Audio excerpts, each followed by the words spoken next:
Lecture है, आज का जो A2 का हमारा लेक्चर है वो है फर्दर प्रोग्रामिंग का। हम लोग लास्ट सेक्शन पर पहुंच गए हैं, बिल्कुल आखिरी सेक्शन है A लेवल की कंप्यूटर साइंस का, दैट इज़ फर्दर प्रोग्रामिंग। ठीक है, सेक्शन नंबर 20 कहा जाता है, या सिर्फ A2 की बात की जाए तो ये 8वां सेक्शन बनता है। ठीक है, जनरली पूरे A लेवल के सिलेबस में 20th सेक्शन है ये फर्दर प्रोग्रामिंग का। इसमें दो चैप्टर्स हैं इसमें। चैप्टर नंबर 1 जो सा है वो है प्रोग्रामिंग पैराडाइम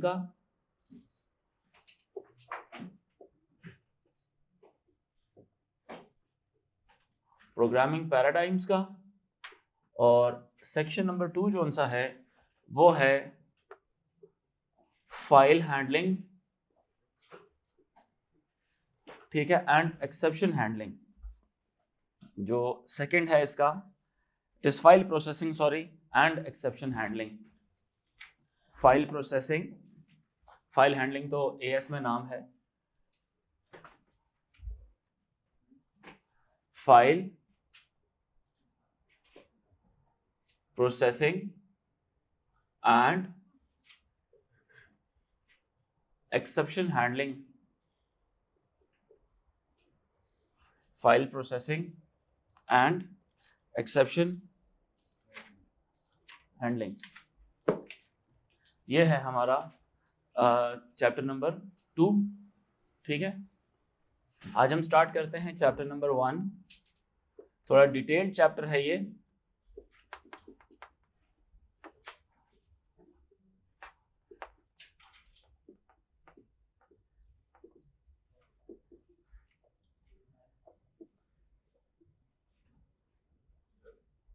जी,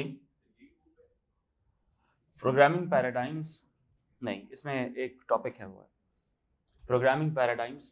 पैराडाइम किस चीज को बोलते हैं? It is way of thinking. ठीक है, it is way of thinking, conceptual framework किसी चीज का। ठीक है, when you talk about programming paradigm किसको कहा जाता है? It's a set of programming concepts. It's a set of programming concepts भी कहा जा सकता है, या it is set of methods. It is set of methods, framework to perform something. ठीक है, it is set of methods, concepts, it is set of methods, कितने तरीकों से आप किसी चीज को कर सकते हैं, मेथड्स या कॉन्सेप्ट्स या conceptual framework.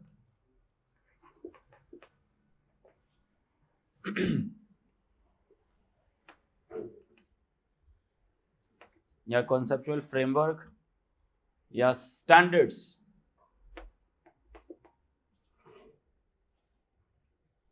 Standards for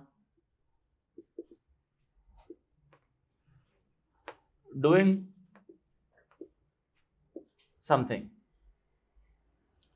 something, ठीक है, या इसको आप यूं बोलें, ये क्या चीज है? It's a conceptual framework, it's a conceptual framework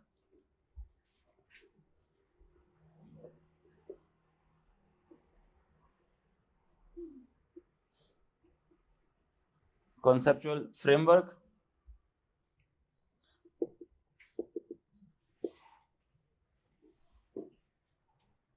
for implementation of a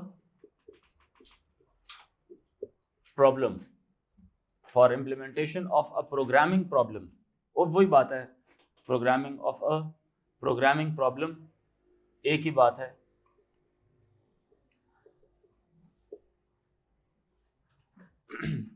conceptual framework बोलें तो इसका मतलब यह है, कॉन्सेप्चुअल फ्रेमवर्क का मतलब यह है वे ऑफ थिंकिंग या pattern of thoughts that could be generated to solve a problem.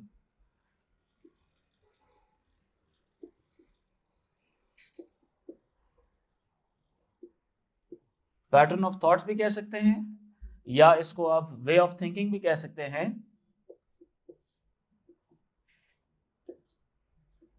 Way of thinking. अब किसी भी प्रॉब्लम को सॉल्व करने के लिए या उसको एग्जीक्यूट करने के लिए बहुत सारे तरीके हैं सोचने के।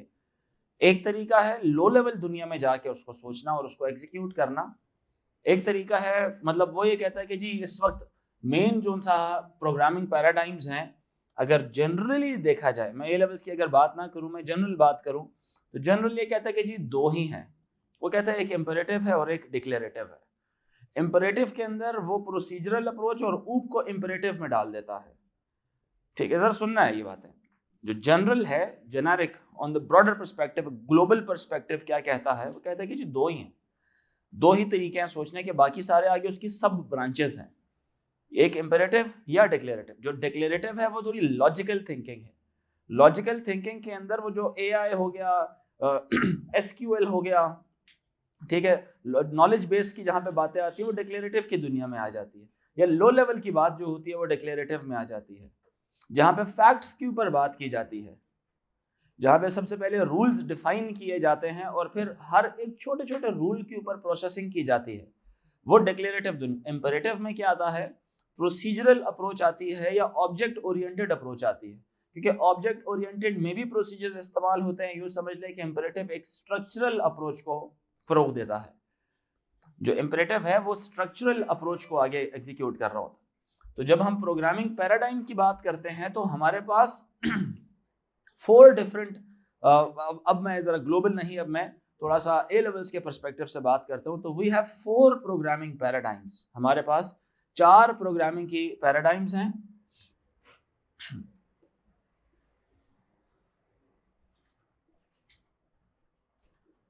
हमारे पास 4 प्रोग्रामिंग की पैराडाइम्स हैं।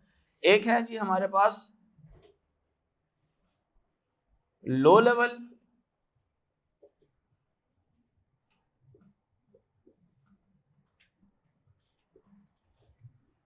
आप कोई भी प्रॉब्लम आप सॉल्व करते हैं, जिस तरह इफ की कंडीशन है, केस है, लूप है, for loop, while loop, repeat loop, ये सारे लूप जो से हैं वो लो लेवल में भी इंप्लीमेंट हो सकते हैं। आप इनकी असेंबली लैंग्वेज भी बनाकर आप उसी तरह से वो कोड एग्जीक्यूट कर सकते हैं जिस तरह से आप हाई लेवल लैंग्वेज में प्रोसेस करते थे। यहाँ पे जिस तरह हाई लेवल के अंदर आप प्रोसीजर्स बनाते हैं, वहाँ पे आप मैक्रोस बना सकते थे, लेकिन वो लो लेवल की दुनिया में काम करने का तरीका है। ठीक है। दूसरा आता है आपके पास imperative programming paradigm. Imperative programming paradigm को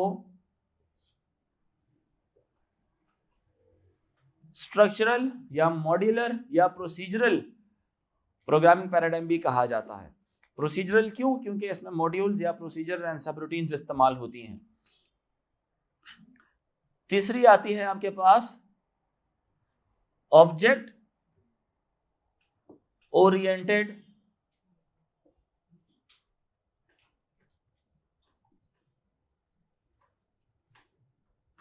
programming paradigm. Object oriented programming paradigm क्या होती है? जिसमें आप जिस भी चीज की बात कर रहे होते हैं उसको एज एन ऑब्जेक्ट कंसीडर किया जाता है, बिकॉज उसकी कुछ प्रॉपर्टीज होती हैं और उन प्रॉपर्टीज को चेंज किया जा सकता है मेथड्स के थ्रू, डायरेक्टली नहीं, मेथड्स के थ्रू। तो एक ऑब्जेक्ट, उसकी एक कंसिस्टेंट एक प्रोटोटाइप या ब्लूप्रिंट बना के रख दिया जाता है, एक ऑब्जेक्ट का ब्लूप्रिंट बना के रख दिया जाता है और बाकी तमाम उसके इंस्टेंसेस बन रहे होते हैं। जैसे एक इंसान है, इंसान का सबसे पहले एक ब्लूप्रिंट अल्लाह ताला ने बना के रख दिया था और बाकी उसकी क्या कॉपीज बनती गई। फिर उनके पास वो सारी प्रॉपर्टीज थी जो एक ब्लूप्रिंट की प्रॉपर्टी थी। तो क्लास क्या है? एक ब्लूप्रिंट है। तो उसके जितने भी कह लें प्रॉपर्टीज है वो सारी प्राइवेट रखी गई हैं। उसकी सारी प्रॉपर्टीज, उसकी प्रॉपर्टीज कोई चेंज नहीं कर सकते। Like human can not have 3 hands, human will have 2 hands, वो प्राइवेट रख दी गई है। समझ आ रही बात? All the instances they use the properties of the blueprint, उस ब्लूप्रिंट का प्रॉपर्टीज इस्तेमाल करते हैं। ब्लूप्रिंट को क्लास बोला जाता है, जो नया इंस्टेंस बना है उसको ऑब्जेक्ट कहा जाता है। तो objects can be many but class is 1। इसमें वो मेनी टू 1 वाला रिलेशन नहीं है, वैसे एक जुमला बोल रहा हूं आपको मैं। ऑब्जेक्ट्स बहुत सारे बनाए जा सकते हैं, जैसे एक आइडेंटिफायर आप क्रिएट कर सकते हैं किसी एक डेटा टाइप का। तो यहाँ पे क्लास जो सी है वो डेटा टाइप के तौर पे एक्ट करेगी, और बाकी जितने भी आप वेरिएबल्स बना रहे हैं या आप आइडेंटिफायर्स बना रहे हैं वो इंस्टेंसेस बोले जाते हैं, वो ऑब्जेक्ट्स के तौर पे यहाँ पे कहलाए जाएंगे, उनको ऑब्जेक्ट्स कहा जाएगा यहाँ पे। और हर ऑब्जेक्ट में वो तमाम प्रॉपर्टीज होंगी जो प्रॉपर्टीज क्लास के अंदर थी। तो क्लास के अंदर उसकी प्रॉपर्टीज होती हैं और डेटा को इनपुट या आउटपुट्स मेथड्स के जरिए किया जाता है। तो जो प्रॉपर्टीज है उनको कोई नहीं छेड़ सकता, तो वो प्राइवेट रखी जाती हैं। मेथड्स चूंकि यूजेबल होती हैं, किसी भी ऑब्जेक्ट के या इंस्टेंस को कोई इनपुट या आउटपुट करना है तो मेथड्स के जरिए किया जाता है। मेथड्स क्या किए जाते हैं, उनको पब्लिक रखा जाता है। मेथड्स कोई भी यूज कर सकता है because those values can be different. किसी के बाल किसी ने लंबे रखे हुए हैं, किसी ने शॉर्ट रखे हुए हैं, किसी की मिसाल के तौर पे किसी ने मूंछें रखी हुई हैं, किसी ने नहीं रखी हुई, वो एक डिफरेंट चीज है। समझ आ रही बात है कि नहीं? लेकिन जो बेसिक प्रॉपर्टीज हैं उनको क्या रखा जाएगा, उनको प्राइवेट रखा जाता है। हम उनको चेंज नहीं कर सकते, हम सिर्फ उनको इस्तेमाल कर सकते हैं, उनको यूज कर सकते हैं। जैसे 2 हाथ हो गए, 2 टांगे हो गई, इसी तरह से जब भी कोई कार की क्लास बनाई जाएगी तो कार का सारा सबसे पहले उसका एक ब्लूप्रिंट जो बनाए उसको क्लास बोलेंगे, जो ब्लूप्रिंट बनाया जाएगा। बाकी अब नीली कार हो, पीली कार हो, ब्लैक कार हो, ब्राउन कार हो, वो उसके ऑब्जेक्ट्स बनेंगे और उनके अंदर वो तमाम प्रॉपर्टीज होंगी। अगर आपने जो जनरल प्रॉपर्टी में बोला इट्स अ 2 सीटर कार, तो वो सारी 2 सीटर ही होंगी। अगर वो 3 पहियों वाला रिक्शा है तो वो 3 पहियों वाले सारे ही होंगे।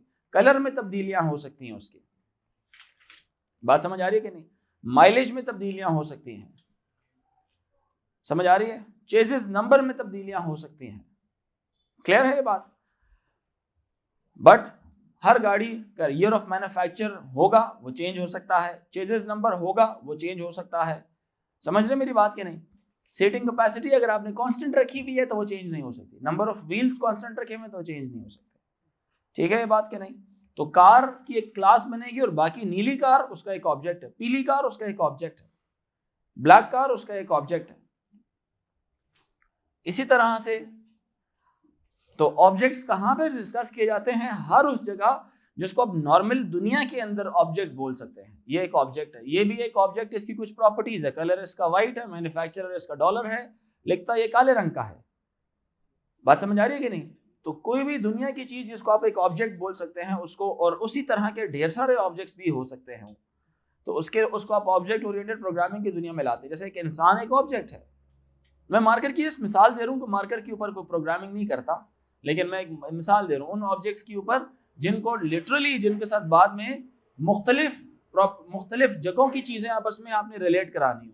जैसे आपका बैंक का जो अकाउंट होगा, बैंक अकाउंट, वो एक ऑब्जेक्ट ओरिएंटेड प्रोग्रामिंग पर डेवलप हुआ है। बैंक अकाउंट सॉफ्टवेयर जो से हैं, क्योंकि ऑब्जेक्ट्स कौन है? इंसान ऑब्जेक्ट है उनका। इसी तरह से जो फेडरल बोर्ड ऑफ रेवेन्यू है, FBR वाले, उनका भी उप पे कंस्ट्रक्ट हुआ है। फॉरेन ऑफिस वाले या इमिग्रेशन वाले, उनका भी किस पे हुआ है? ऑब्जेक्ट ओरिएंटेड पे हुआ है।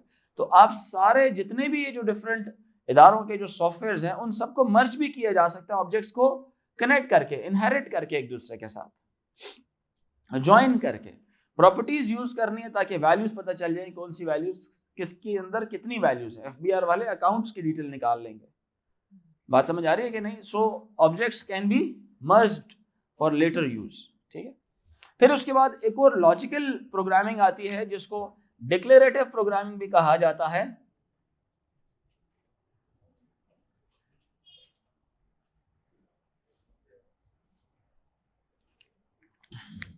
इसमें क्या होता है? इसमें सबसे पहले आपने रूल्स या फैक्ट्स, पहले फैक्ट्स आप जो उनसे ना बताते हैं उसको। फैक्ट्स क्या होता है? वो नॉलेज बेस होता है। Facts is the whole information that you yourself provide to the knowledge base. आप एक ऐसी जगह चूज करते हैं जहां पे आप इंफॉर्मेशन लिखे जा रहे होते और बाद में लेटर ऑन आप उस इंफॉर्मेशन में से कोई चीज आप ढूंढते हैं। अब वो इंफॉर्मेशन जिससे मैच कर रही होती है वो आपको आउटपुट पे लाके दिखा देता है। लेकिन आप जो क्वेरी प्रोसेस करना चाह रहे होते हैं, जो क्वेरी आप प्रोसेस करना चाहते हैं, उसको लिखने का एक फॉर्मेट होता है। या तो वो क्वेरी में आपको कोई ना कोई चीज रिजल्ट रिटर्न कर देता है और कभी कभी कोई रिजल्ट रिटर्न नहीं करता है। बात समझ रहे मेरी कि नहीं? सो जो डिक्लेरेटिव प्रोग्रामिंग है, इसमें AI में बहुत ज्यादा इस्तेमाल हो सकती है जब आपका नॉलेज बेस, यानी कि आपके फैक्ट्स की तादाद बहुत ज्यादा हो जाए। जो फैक्ट्स की तादाद बहुत ज़्यादा हो जाए, इवन रोबोटिक्स के अंदर भी जब इंफॉर्मेशन आपने बहुत ज़्यादा सारी उसको दे दी होगी, तो कोई भी करंट रन टाइम के ऊपर कोई भी सिचुएशन डेवलप होगी, अगर वो उसके नॉलेज बेस का किसी तरह से वन वे और दी अदर हिस्सा है, तो एक करेक्ट फॉर्मेट के अंदर लिखकर, करंट फॉर्मेट के अंदर लिखकर आप उसको प्रोसेस करवा सकते हैं और वो आपको आंसर दे सकता है with a very quick response.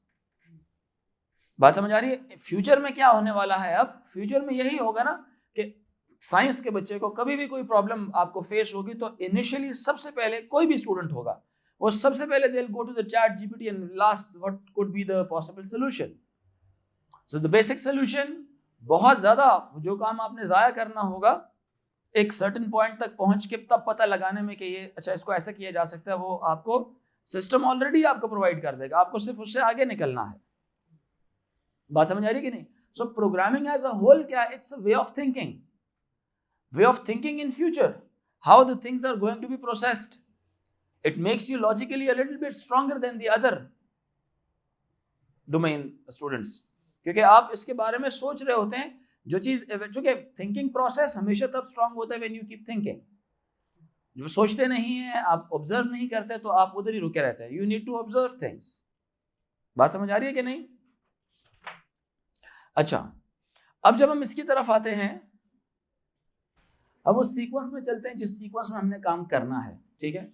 Imperative हम इसलिए नहीं कर रहे क्योंकि मैं ऊप में भी एक दफा हम डिस्कस तो वैसे कर ही लेंगे, but we have already done this imperative programming in AS level, ठीक है?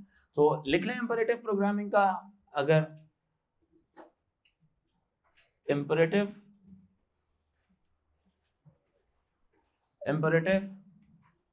प्रोग्रामिंग, ये कौन सी वाली प्रोग्रामिंग होती है? मॉड्यूलर या स्ट्रक्चरल प्रोग्रामिंग होती है। मॉड्यूलर या स्ट्रक्चरल प्रोग्रामिंग होती है। मॉड्यूलर या स्ट्रक्चरल प्रोग्रामिंग होती है। इसमें वो तमाम इंस्ट्रक्शंस लिखी हुई होती हैं जिसको प्रोसेसर एग्जीक्यूट करता है या प्रोसेस करता है। It includes all those explicit instructions which are being processed by the processor, and all those expressions या statements, they are written inside body. That body is known as a module.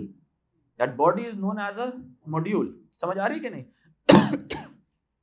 You can call it a module, you can call it a procedure, you can call it a subroutine generally. ठीक है बात क्या नहीं? And you can call those subroutine, you can name a subroutine, you can name those set of instructions written exclusively separately. You can give them a name and you may use them anywhere in your program if you need its usability. आप उसको बार बार call कर सकते हैं, आप उसको बार बार call कर सकते हैं। बात समझ आ रही है कि नहीं? You can call it.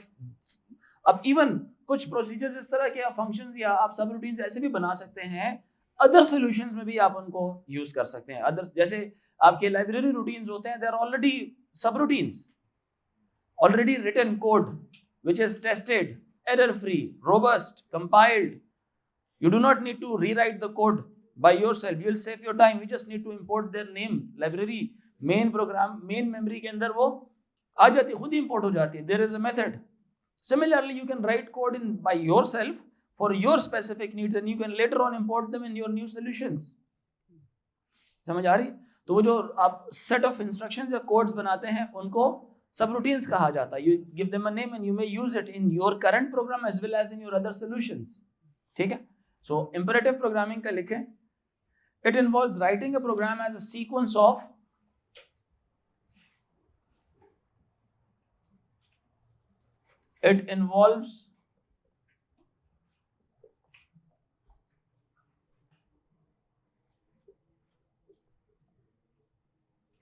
writing a program as a sequence of explicit steps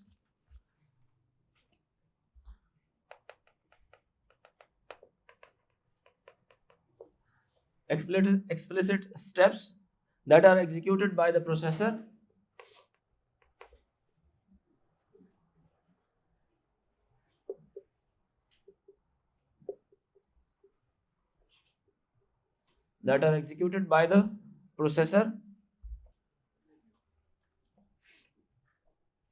It tells the computer how to get the It tells computer how to get the destined results.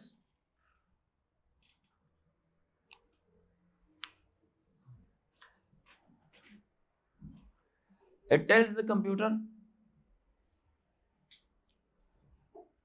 how to get the destined results.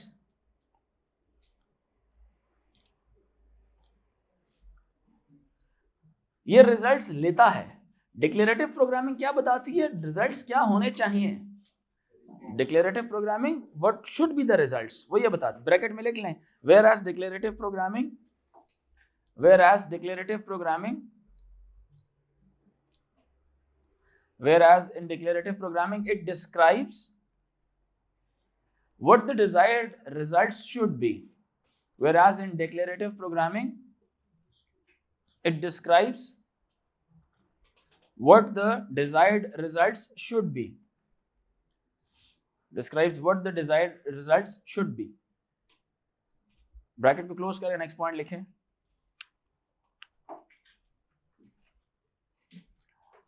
कौन कौन सी programming languages ऐसी हैं जो imperative या procedural programming paradigm को support करती हैं? अब जो इंपरेटिव प्रोग्रामिंग पैराडाइम है ये वो प्रोसीजरल प्रोग्रामिंग पैराडाइम है जिसमें आप मॉड्यूल सब रूटीन्स बना सकते हैं, such as functions, such as procedures etcetera. लिख लें अपने पास। Procedural programming paradigm, procedural programming paradigm, procedural programming paradigm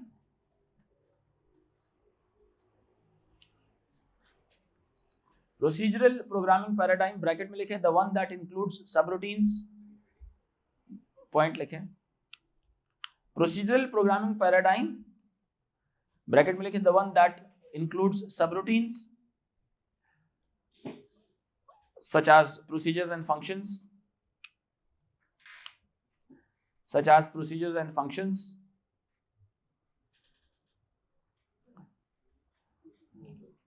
such as procedures and functions, bracket को क्लोज करें।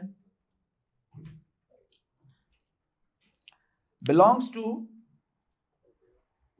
ब्रैकेट को क्लोज करें, belongs to imperative programming paradigm, belongs to imperative programming paradigm,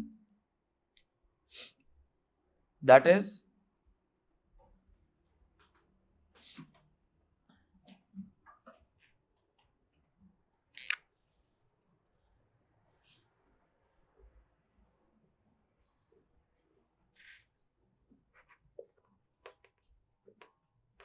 Pascal, C, Visual Basic, Java,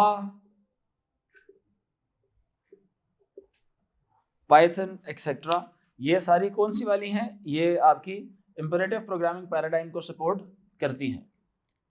ठीक है जी, all these languages they do support programming paradigms.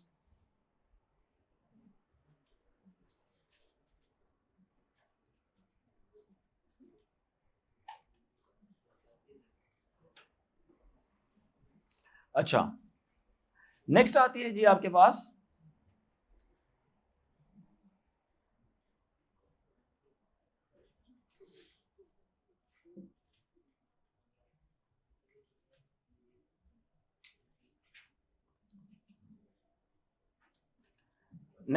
आपके पास low level programming paradigm. अच्छा बात सुने, इंपरेटिव प्रोग्रामिंग पैराडाइम ना, ये चूंकि मैंने कहा ना हम एएस में कर चुके हैं तो इसको ए2 में करने का उस तरह से फायदा नहीं है, बट जितने भी क्वेश्चंस या प्रैक्टिकल्स आप परफॉर्म करेंगे लैपटॉप के ऊपर वो डेफिनेटली यही वाले होंगे, फंक्शंस वाले ही होंगे। तो एज अ प्रैक्टिस जो है ना, ऑल स्टूडेंट्स आर रिकमेंडेड के वो क्या करें, जो भी प्रोग्रामिंग लैंग्वेज फॉलो कर रहे हैं, ठीक है, अपने एएस जितने भी क्वेश्चंस आपने किए थे उन सारों को जो सा है आप एक दफ़ा अपने लैपटॉप के ऊपर यूजिंग दोज प्रोसीजर्स आप अप्लाई करें। बिकॉज जब तक आप प्रोसीजर्स इस्तेमाल नहीं कर रहे थे इवन अपने एएस में या ए2 में, तो आपको सिर्फ एक लॉजिक सिखाई जा रही थी। तो जब अब आप प्रोसीजर्स इस्तेमाल करेंगे ना, तो उसका मतलब क्या है, प्रोसीजर्स इस्तेमाल मतलब फंक्शंस या प्रोसीजर्स या सब रूटीन्स आप इस्तेमाल करेंगे, तो इट मींस दैट कि now you have entered in a proper paradigm. अब आप प्रोग्रामिंग की प्रॉपर पैराडाइम में अब आप एंटर हुए हुए हैं। ठीक है बात के नहीं, वो पहली प्रोग्रामिंग पैराडाइम है, दैट इज लाइक जो मैं भी पढ़ा रहा हूँ, इंपरेटिव। दूसरे नंबर पे आती है जी आपकी लो लेवल प्रोग्रामिंग, लो लेवल प्रोग्रामिंग इनफैक्ट ये असेंबली लैंग्वेज को बोलते हैं, है तो ये मशीन कोड इंस्ट्रक्शंस होती हैं, but since we cannot write machine code instructions because they are not user friendly, not close to human understanding, that is why we never go for machine code instructions, although low level programming does involve machine code instructions, but for our ease we'll write those instructions in assembly language. ठीक है, तो लिख लें low level programming paradigm, it involves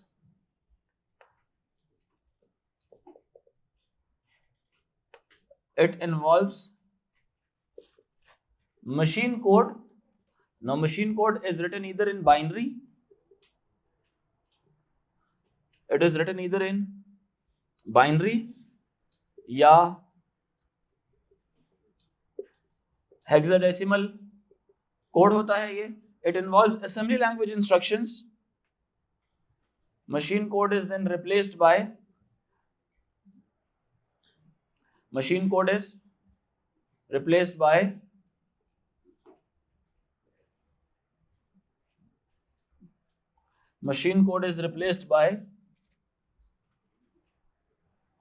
assembly language instructions.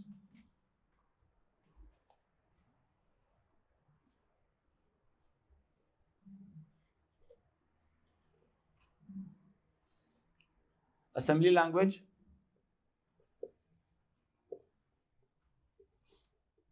Instruction set होता है इसके अंदर. ये असेंबली लैंग्वेज इसके लिए, इसमें हम इस्तेमाल करते हैं ऑपकोड एंड ऑपरेंड्स इस्तेमाल करते हैं हम. ठीक है, असेंबली लैंग्वेज इंस्ट्रक्शन सेट होता है इसके अंदर. It manipulates the memory contents, it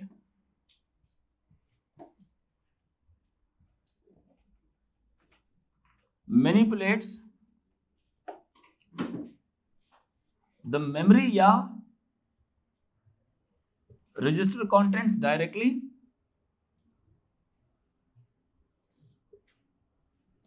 भी कह सकते हैं या indirectly.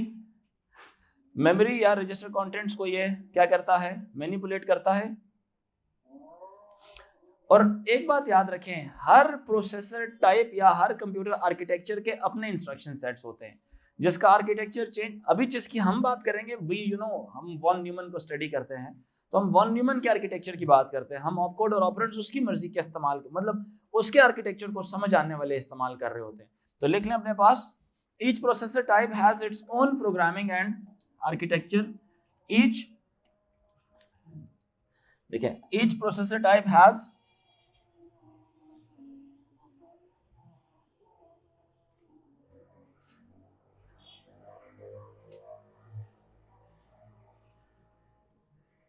processor type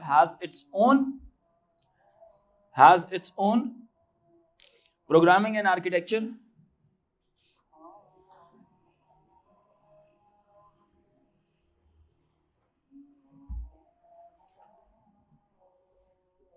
Programming and architecture. Each processor type has its own programming and architecture.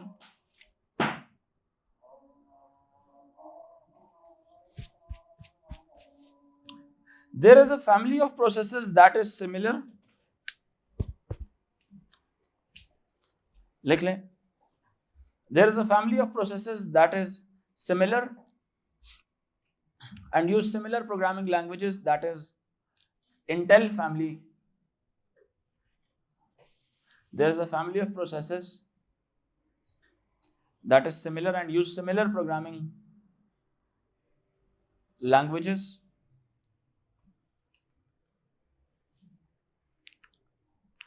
That is Intel family processors.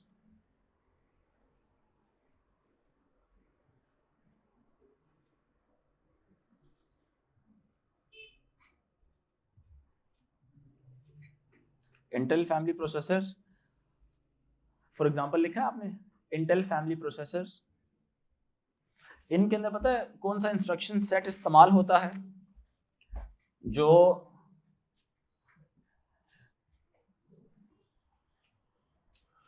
Intel processors cross 86 instruction set use करते हैं ये।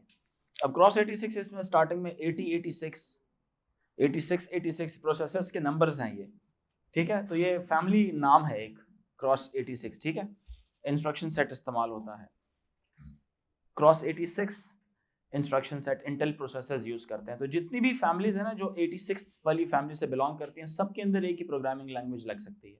उनकी type एक तरह की है, जैसे नहीं एक टेक्निकल नाम होता है किसी चीज का, जिस तरह आप जब आप तो कहते हैं ना Bluetooth, you just call it Bluetooth. Bluetooth के बहुत ज़्यादा सारे स्टैंडर्ड्स हैं, हर एक स्टैंडर्ड मुख्तलिफ फ्रीक्वेंसी पर काम करता है। तो वो 802 पॉइंट आगे चेंज होती जाती है, 802.18/A/B/C, 802.12, 802.10, 802.2, समझ आ रही है। तो आप जिसको ब्लूटूथ अभी जो क्या नाम है इसका, एप्पल और एंड्रॉयड की कम्युनिकेशन क्यों नहीं होती, दोनों ब्लूटूथ के डिफरेंट स्टैंडर्ड्स फॉलो कर रहे होते हैं। अगर सेम स्टैंडर्ड्स फॉलो करें तो नेचुरली वो डिवाइस भी आपस में एक दूसरे के साथ कम्युनिकेट कर पाती है। तो एंड्रॉयड्स उस फ्रीक्वेंसी पे नहीं काम करते हैं, एप्पल काम करता है। सेम फ्रीक्वेंसीज हो जाए तो वो भी काम करने लग जाएंगे, ठीक है। तो वो टेक्निकल नाम है 802.2 डैश आगे लंबा सा जो नाम होता है, ठीक है। यूजर के लिए ब्लूटूथ नाम दिया। इसी तरह इंटेल प्रोसेसर्स आप बोलते हैं तो फैमिली कौन सी है, वो क्रॉस 86 की फैमिली आती है ये, ठीक है। जिस तरह आप ईथरनेट को बोलते हैं क्रॉस RJ45, अब उसको RJ45 बोलते हैं। अब आम बंदा उसको ईथरनेट प्रोटोकॉल बोलता है, ईथरनेट केबल भी बोल देता है। इसीलिए मैंने कहा था ईथरनेट क्या है, ये एक प्रोटोकॉल है। आप आपसे पूछो ईथरनेट क्या है, प्रोटोकॉल है। जो उसमें वायर इस्तेमाल होती है वो ईथरनेट केबल है। तो ईथरनेट केबल खुद नहीं है, ईथरनेट एक प्रोटोकॉल है। समझ आ रही बात की कि नहीं, जिसमें नेटवर्क में लैन में डेटा ट्रांसफर करवाया जाता है, जिसमें एक पॉइंट से दूसरे, एक कंप्यूटर से दूसरे कंप्यूटर तक। लैन टोपोलॉजीज के अंदर जो केबल्स इस्तेमाल होती हैं वो ईथरनेट केबल्स होती हैं, ठीक है। लिख लें in low level programming paradigm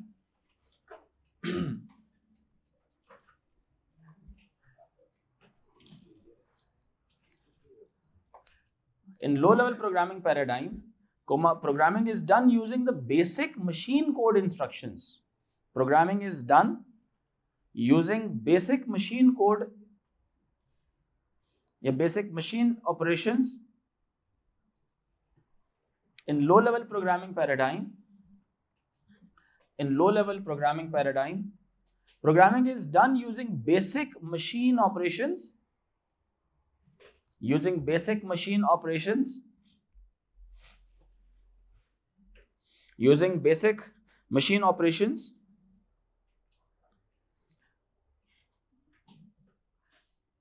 that the processor is designed to carry out. The processor is designed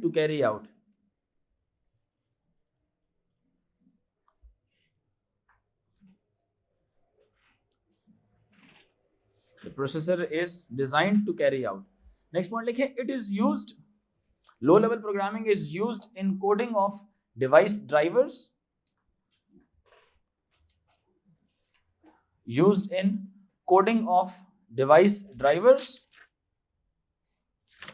it is used in the coding of device drivers.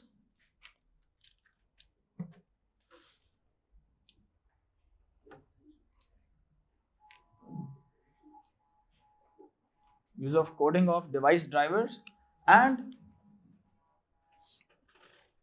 machine related instructions,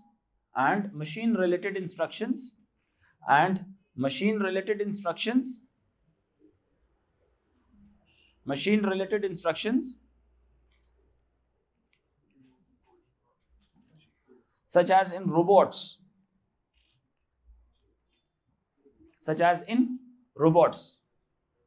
memory and processor increases,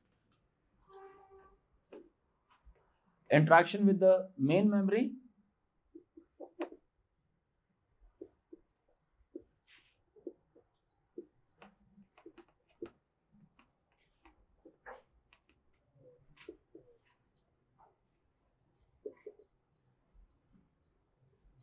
अब जो main memory से interact करेंगे ना, तो आप इसको क्या बोलते हैं, एड्रेसिंग बोलते हैं।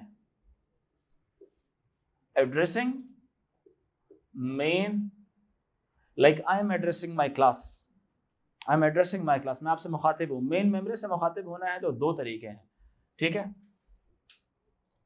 एक आता है आपके पास सिंबॉलिक एड्रेसिंग, और एक आता है आपके पास एब्सोल्यूट एड्रेसिंग। सिंबॉलिक एड्रेसिंग में आप लेबल्स इस्तेमाल करते हैं मेन मेमोरी के उन लोकेशंस या एड्रेसेस के लिए। एब्सोल्यूट के अंदर आप एग्जैक्ट एड्रेस इस्तेमाल करते हैं, ठीक है। Interaction with main memory and processor increases and no extensive use of translation software is required, and no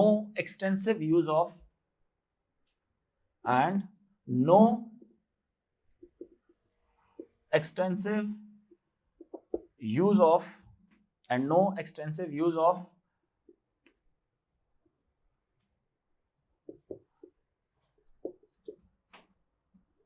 translation software is required, ठीक है।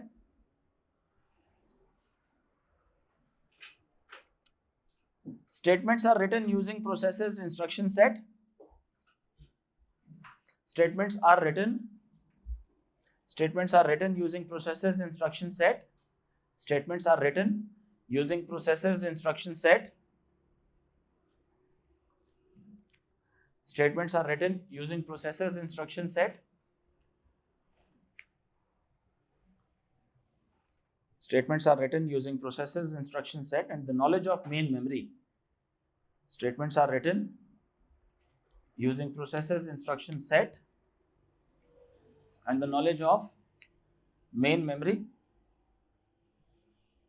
Instruction set and having the knowledge of main memory.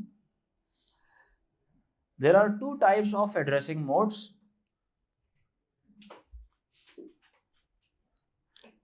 There are two types of addressing modes.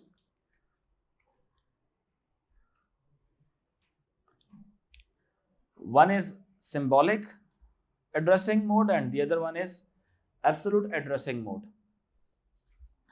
Symbolic addressing mode और absolute addressing mode दोनों को follow करते हुए there are more addressing modes as well, जिसमें कौन कौन से आ जाते हैं, क्या नाम है उसका, वो जो डायरेक्ट एड्रेसिंग आ गई, इनडायरेक्ट एड्रेसिंग आ गई, रिलेटिव आ गई, इमीडिएट आ गई, इंडेक्स्ड आ गई, ठीक है, ये सारी फिर उसमें आ जाती हैं।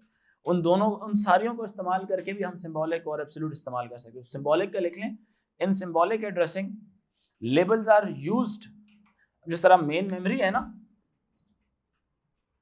लेट्स से ये मेन मेमोरी है, मेन मेमोरी में दो चीजें होती है ना, एक मेमोरी यूनिट में कितनी चीजें होती हैं, दो चीजें। कौन कौन सी चीजें, एक उसका एड्रेस होता है और एक उसके कंटेंट्स होते हैं, ठीक है।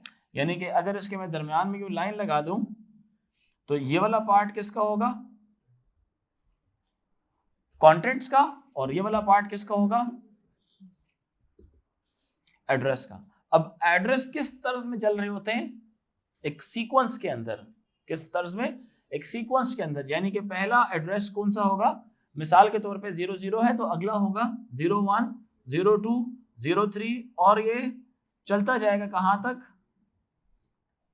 NN तक जाएगा। ये डेनरी में लिखा हुआ है, मैं NN तक बोल रहा हूं, अदरवाइज ये अगर हेक्साडेसिमल में होता तो FF तक जाता, ठीक है। बाइनरी में होता तो जितनी भी बिट्स हैं ऑल वंस तक जा रहा होता है ये, ठीक है। ये कैसे कंटेंट्स होते हैं, ये रैंडम कंटेंट्स होते हैं। अब कंटेंट्स के अंदर इटसेल्फ क्या क्या चीजें आ सकती हैं, क्या आ सकता है इसके अंदर, डेटा भी आ सकता है, एड्रेस भी सेव किया जा सकता है किसी और चीज का, ठीक है, या इसके अंदर एक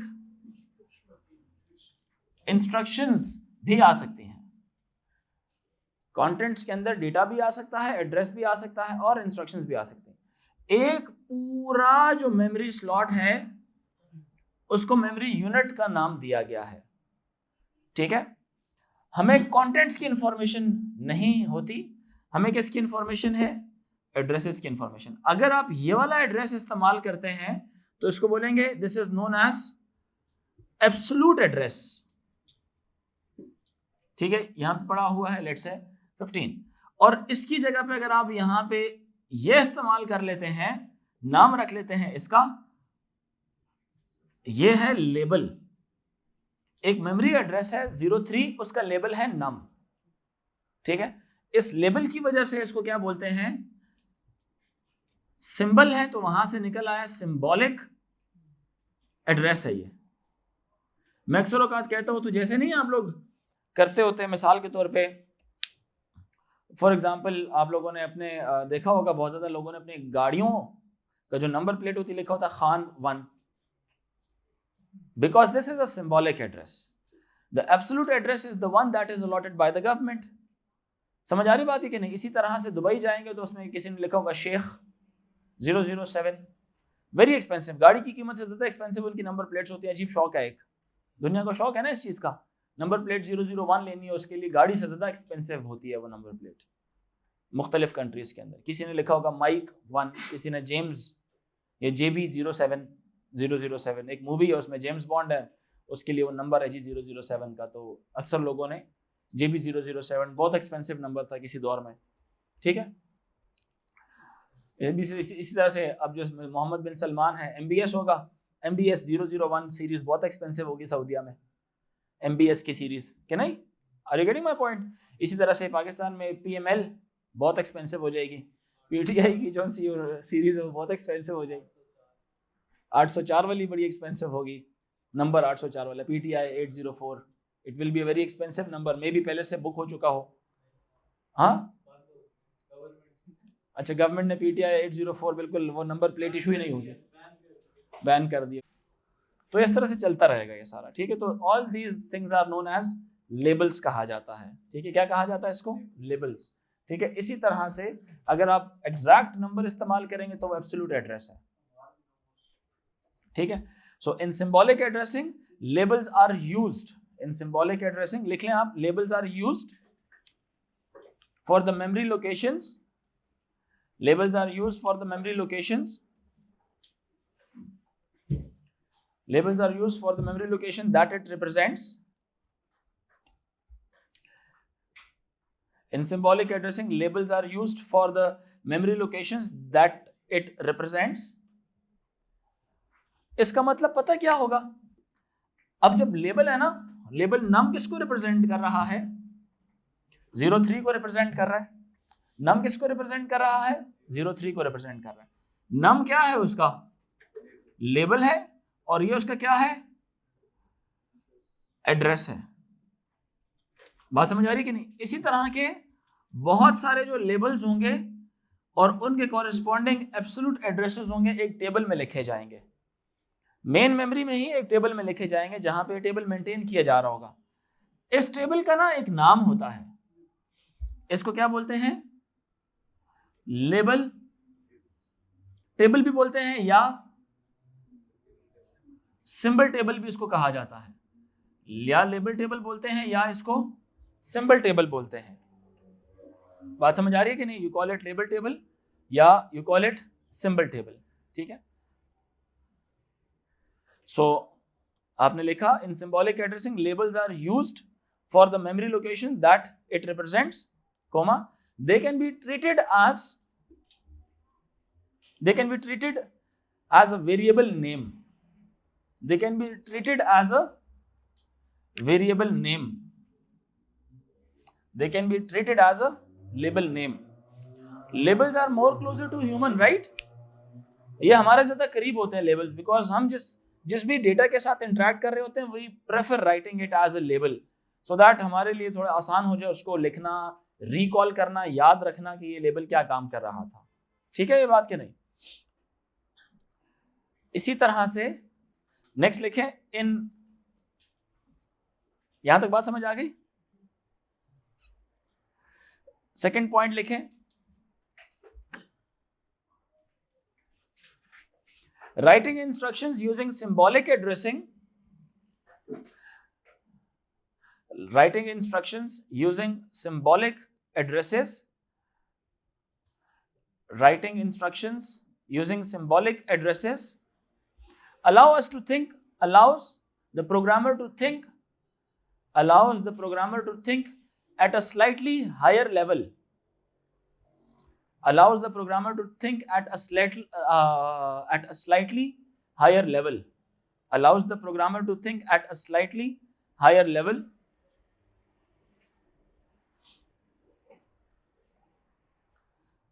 एक और पॉइंट लिखें,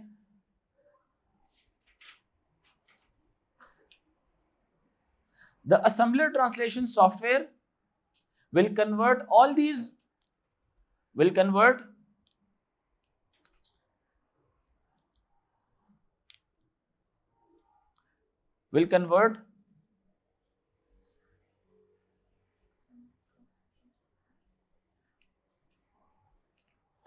or allocate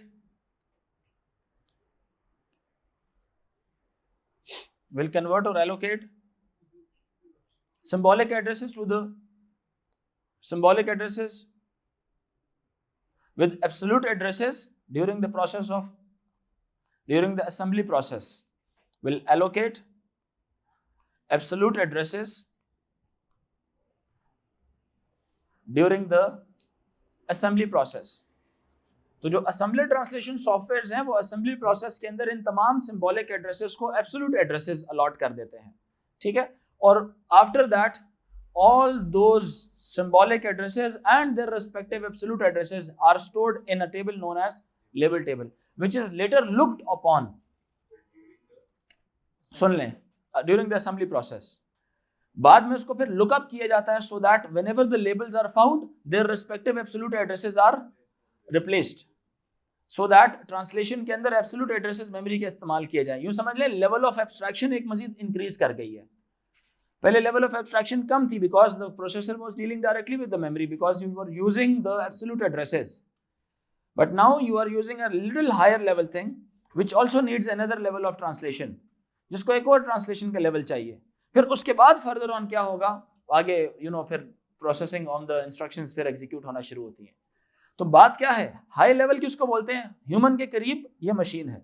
तो जितना जितना क्लोज आते रहते हैं आप लो जाते रहते हैं, और मशीन के पास बिल्कुल पहुंचेंगे ना मशीन कोड में, तो वो लोएस्ट लेवल होगा। थोड़ा सा इंक्रीज करते हैं तो machine code in binary, machine code in hexa increase करके abstraction, then machine code using assembly language increase करके but absolute addressing, then machine code in assembly language using mnemonics and using symbolic addressing further high level आ गई। it also needs to go till the machine code in binary, इसको भी एक फासला तय करना है, but relatively from the object oriented and from the imperative domain वहां से बहुत कम है, मशीन तक का फासला उधर से बहुत ज्यादा है, यहां से फासला बहुत कम है। तो the data transfer between low level and machine is very lesser, it takes lesser time rather than writing a code in high level so that it goes till machine and then comes back towards the high level and gives the response. It takes a little more time. If you use the same machine, एक ही machine आप इस्तेमाल करें and you use low level and high level, the low level will perform very quickly as compared to the high level, but the low level needs intensive machine knowledge and it takes time to write the code.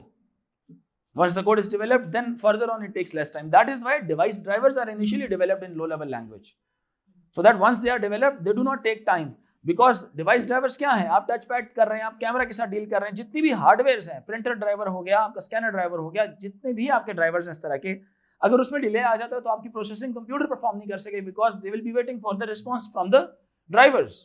So drivers must be written in what, in such a language which shouldn't take translation delay, which shouldn't give us a delay, which should be processed quickly. That is why they are written in low level. Otherwise we were very comfortable writing the code of the device drivers in high level, but the translation delay was inevitable. वो आ रहा था, हम उसे बच नहीं पा रहे थे, बिकॉज एक आप जब हार्डवेयर इस्तेमाल करते हैं तो वो हर लम्हे इस्तेमाल होते हुए ट्रांसलेट कर रहा होता है उसको, हमें उस ड्राइवर की जरूरत होती है so that processor can understand it. That is why processor needs the shortest code. Translation software का मौजूद होना उस वक्त पे जरूरी नहीं होगा। Are you getting my point कि नहीं? That is why assembly language बनाई गई थी, और बनाया क्या गया, assembly की exe फाइल बनती है, और वो exe फाइल फिर जो हम इस्तेमाल करते हैं as device drivers, because computers understand we don't need the code. Are you getting my point कि नहीं? The assembly language की जो exe फाइल होगी, it's the shortest file. That is why whenever you download a device driver, वो MBs में नहीं होती, it's in KBs. बात समझ आ रही है? वो केबीज में होती है। अगर आप हाई लेवल लैंग्वेज के डिवाइस ड्राइवर्स बनाएंगे उसका मेमोरी साइज बहुत ज्यादा होगा, फिर प्रोसेसर को बिजी रखेगी वो। क्लियर हो रही है मेरी बात के नहीं? तो यहां तक थी लो लेवल प्रोग्रामिंग पैराडाइम। अब आगे हम पढ़ते हैं इसका कि इसको सॉल्व कैसे किया जाता है। लेट्स से हम इफ इंस्ट्रक्शन सॉल्व करते हैं, व्हाइल करते हैं, रिपीट करते हैं, जितनी भी इंस्ट्रक्शन है, जो बेसिक प्रोग्रामिंग के क्वेश्चंस हैं वो सारे के सारे हम लो लेवल से करते हैं, ठीक है।